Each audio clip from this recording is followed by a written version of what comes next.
শীত পড়েছে আর শীতে তো মটর বাজারে খুবই অ্যাভেলেবেল। আর এই মটর দিয়ে আজকে আমি বানিয়েছি মটরশুঁটির ঘুগনি। এই মটরশুঁটি বা কড়াইশুঁটির ঘুগনি অসাধারণ স্বাদে ভরা। এই রেসিপিটার স্বাদ যদি না নিয়ে থাকো, চটপট এখনও শীত শেষ হয়ে যাওয়ার আগে বানিয়ে নাও। আমি সুমনা, খাওয়া হবে জমজমাটের তরফ থেকে সবাইকে জানাই সুস্বাগতম। আজকে বন্ধুরা মটরশুঁটির ঘুগনি নিয়ে হাজির হয়েছে। চলো তোমাদের দেখিয়ে নিই কীরমভাবে বানালাম আমার রান্নাঘরে। আমি এই জন্য মটরশুঁটি ছাড়িয়ে এখানে নিয়ে নিয়েছি। এখন মটরশুঁটিগুলোকে কুকারের মধ্যে দিয়ে দিচ্ছি। দিয়ে একটা আমি জাস্ট সিটি আসার জন্য যে ভাপটা আসবে ওই অবস্থাতে আমি গ্যাসের ফ্লেমটা অফ করে দেবো, বা তোমরা বাটির মধ্যে এটাকে একটু হাফ বয়েল করে নিতে পারো। দেখো এখন বয়েল করে নিয়ে চলে এসেছি। আর আমি একটু আঙুল দিয়ে তোমাদের চিপে দেখাচ্ছি এটা কীরকম। দেখো একদমই শক্ত মতো রয়েছে, কিন্তু একটু জোরে প্রেস দিলেই এটা একটু বেরিয়ে আসছে, মানে হালকা এটা বয়েলড হয়েছে। ঠিক এরকম কন্ডিশনে আমি এটাকে বানিয়ে নিয়েছি। আর এর জন্য নিয়েছি ছোট ছোট করে আলু কেটে নিয়েছি। আর এখানে আমি মশলা নিয়ে টমেটো নিয়েছি কাঁচা লঙ্কা চিড়ে নিয়েছি। এখানে ধনে গুঁড়ো 1.5 চামচ, জিরে গুঁড়ো 1.5 চামচ, লঙ্কার গুঁড়ো 1.5 চামচ, হলুদ গুঁড়ো 1 চামচ, আর 1 ইঞ্চি মতন আদা গ্রেট করে নিয়েছি। আর নিয়েছি ধনে পাতা। এইসব উপকরণ দিয়েই আজকের রেসিপিটা বানাতে চলেছি। গ্যাসের মধ্যে কড়াই বসিয়ে আর তাতে দিয়ে দিলাম তেল। তেলটা একটু গরম হয়ে উঠেছে। এখন দিয়ে দিচ্ছি কেটে রাখা আলুগুলোকে। আলুটাকে একটু লাল করে ভেজে নিচ্ছি।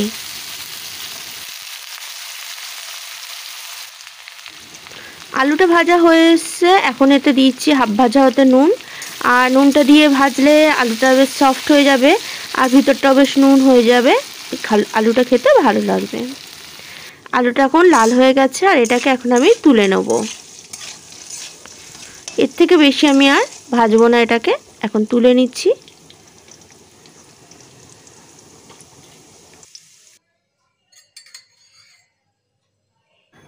আলু ভেজে নেওয়ার পর কড়াইতে যে তেলটা ছিল তার মধ্যে আরও 2 চামচ তেল আমি অ্যাড করে দিলাম।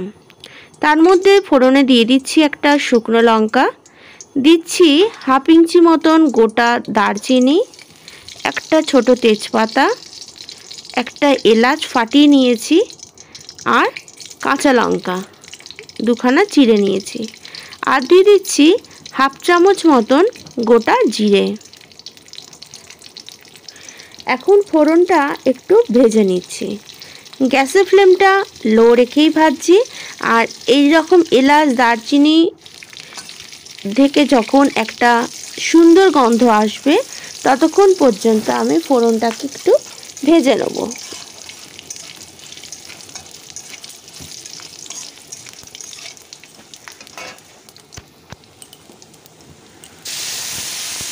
ফোড়নটা ভাজা হতে দিয়ে দিচ্ছি টমেটো পেস্ট। যে টমেটোটা রেখেছিলাম সেটাকে পেস্ট করে নিয়েছি, তাতে তরকারিটা ঘনত্বটা বেশি হবে, খেতেও হবে সুন্দর। এখন দেখো টমেটোটা বেশ ভাজা ভাজা হয়ে গেছে। তবে এটা আমি আরও কিছুক্ষণ একটু ভেজে নিচ্ছি, মিনিট 2 মতন। 2 মিনিট পর এর মধ্যে দিয়ে দিচ্ছি মশলাগুলো। আর এই মশলার প্লেট ধোয়া জলও এর মধ্যে একটু দিয়ে দিচ্ছি।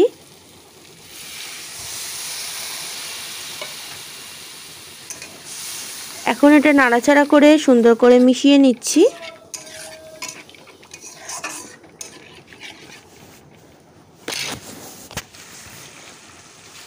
মশলাটা বেশ ভালো করে ফুটে উঠেছে। এখন এটা যতক্ষণ না তেল রিলিজ হচ্ছে এটাকে একটু কষিয়ে নেব। দিয়ে দিচ্ছি এর মধ্যে স্বাদ মতো নুন, আর দিয়ে দিচ্ছি স্বাদ মতো চিনি। তোমরা নুন চিনিটা আর ঝালটা নিজেদের স্বাদ মতো দিয়ে নেবে। আমি আমার স্বাদ মতো এখানে দিয়ে নিয়েছি। মশলাটা বেশ কষানো হয়ে গেছে। দিয়ে দিচ্ছি ভেজে রাখা আলুর টুকরোগুলোকে। আলুটা দেওয়ার পর আবার একটু নাড়াচাড়া করে আমি কষিয়ে নিচ্ছি।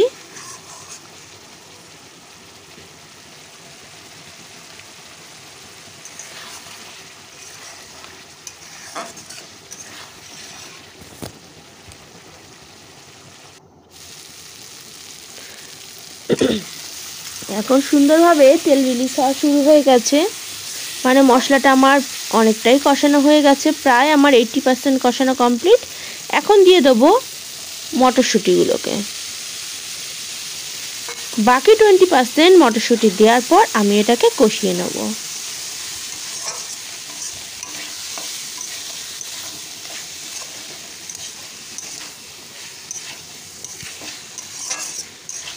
মটরশুঁটি দেওয়ার পর কষিয়ে নিলে এটা খেতে বেশ সুন্দর লাগে।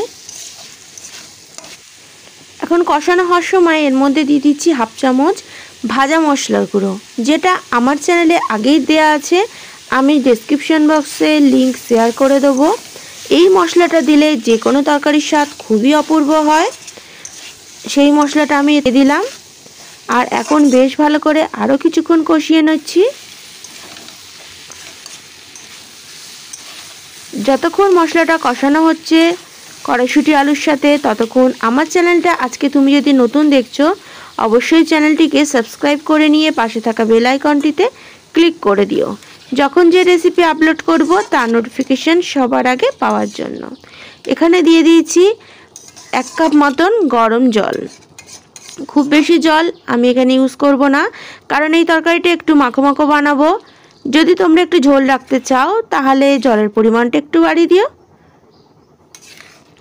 আর যারা পুরনো বন্ধু আছো, অসংখ্য ধন্যবাদ আমার পাশে থেকে আমাকে সাপোর্ট করার জন্য। আর রেসিপিটা ভালো লাগলে অবশ্যই কমেন্টস করে জানিও। নামানোর আগে দিয়ে দিচ্ছি একটু গরম মশলা গুঁড়ো। ব্যাস রেডি হয়ে গেল আমার আজকের কড়াইশুঁটি আলুর ঘুগনি। দারুণ স্বাদে ভরা শীত শেষ হওয়ার আগে একবার হলেও বানিয়ে এর স্বাদ নিতে ভুলো না কিন্তু। কড়াইশুঁটি আলুর ঘুগনি আমার একদম পারফেক্টভাবে রেডি হয়ে গেছে। আর এই পশুটিরে বানালে দেখো কালারগুলোও কড়াইশুঁটির কত সুন্দর হয়েছে। আজকের রেসিপিটা এই পর্যন্ত। আজকের রেসিপিটা শেষ হয়ে যাওয়ার আগে অবশ্যই চ্যানেলটিকে সাবস্ক্রাইব করে নিও, লাইক করো, কমেন্টস করো, শেয়ার করো তোমার প্রিয়জনের সাথে। যদি ভালো লাগে অবশ্যই কমেন্টস বক্সে একটু কষ্ট করে জানিও। কমেন্টস করতে গেলে খুব বেশি কষ্ট করতে হয় না, অল্প একটু কষ্ট করলেই বলা যায়। আর তোমাদের একটা কমেন্টস আমাকে নতুন রেসিপি বানানোর জন্য অনেকটাই অনুপ্রাণিত করে। ভালো থেকো, সুস্থ থেকো, আর খাওয়া হবে জমজমাটের পাশে থেকে সাপোর্ট করতে ভুলো না। শুরু থেকে শেষ পর্যন্ত ভিডিওটা দেখার সাথে আর খাওয়া হবে জমজমাটের সাথে থাকার জন্য তোমাকে জানাই অসংখ্য ধন্যবাদ। আবার দেখা হবে অন্য কোনো একটা নতুন ধরনের রেসিপি নিয়ে, ঠিক অন্য কোনো দিন সন্ধ্যে 7টায়। এখানে আজকের ভিডিওটা শেষ করলাম। ধন্যবাদ।